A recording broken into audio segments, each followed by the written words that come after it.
Alright, this is databases and SQL. This is the outline. I'm going to highlight a few points in the outline, not cover all the details, but just highlight some of the main points. So let's get started here. Course deals with database theory and SQL. In our particular case, we're going to use MySQL, and we have a tutorial that the students can work on, and we've already covered how to access the MySQL, and we can develop other videos for that as they're in demand. In terms of dealing with data and information, what we're going to refer to, we have data stored. Okay, we take bits. Bits give us a byte. 8 bits maybe gives us a byte, which represents a character. We can put groups of characters together into a field or an attribute. Then those organized together can create a record. Put a bunch of records together, we have a file. Then multiple files, we have a database. We will talk about that a little bit more on the next page. So we take a piece of data, let's say somebody's birth date, and we can convert that into information. I'm going to abbreviate that here into information like how old they are. I think that's as good an example as any. In this class, we want to make sure we're constantly thinking about, we're going to store data and then we're going to get information from it. Why databases? Well, it's nice to store data electronically for a lot of reasons. For example, nowadays we can store data in the cloud. Some place can store data like Amazon, and then we can go through the internet from home and order something from Amazon.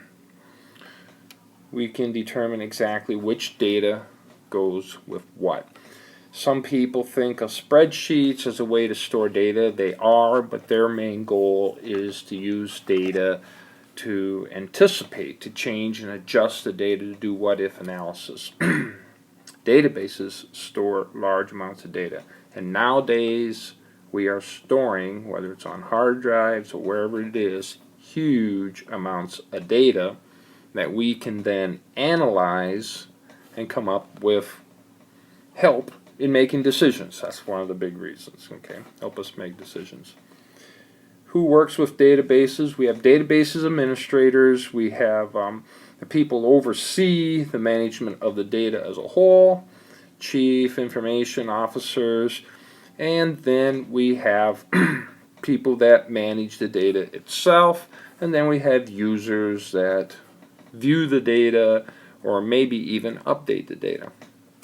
We're going to talk about tables, keys, and MySQL.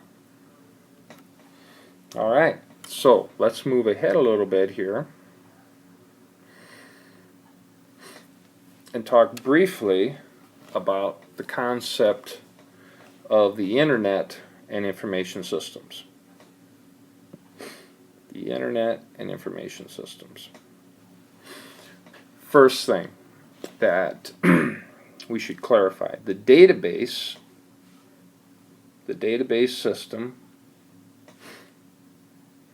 that can be stored locally and accessed just directly from your computer.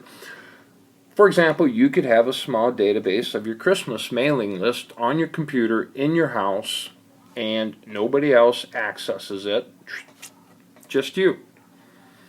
It doesn't have to be available to the world. Okay? It doesn't have to be available to the world. That's important to remember. There's lots of databases that are specifically designed and used, and people don't have access to them from the outside world. In manufacturing, in maybe schools, and so forth. Maybe a church has a database in which they're not accessed from the outside world. Now, a lot of databases, like we used the example up here of Amazon, they want to be accessed externally.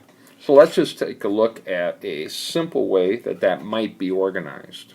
Okay?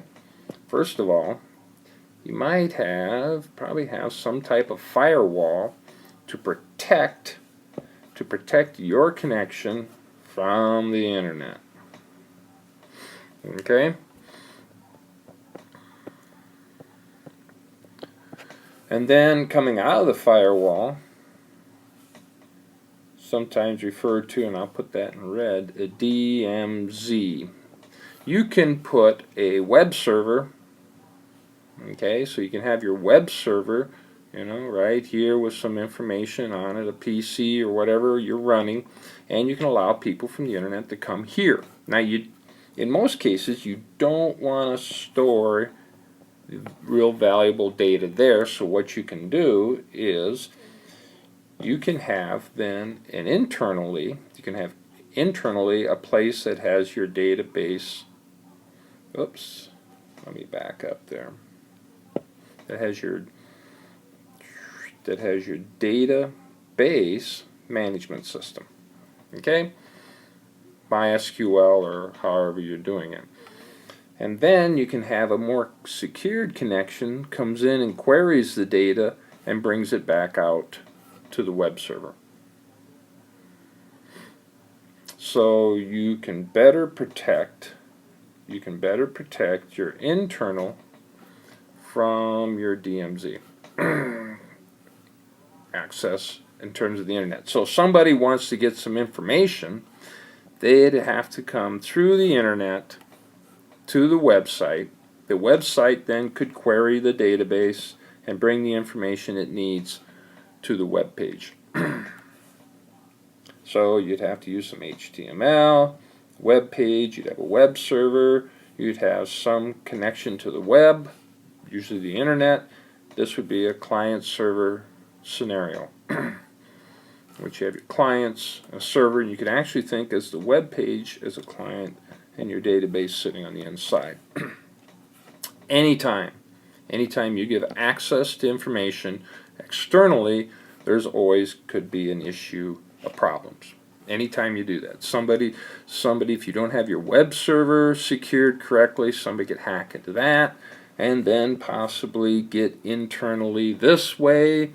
Okay, so you need to be conscious of anytime you're giving external access, there could be issues. All right, so that's it for the introduction.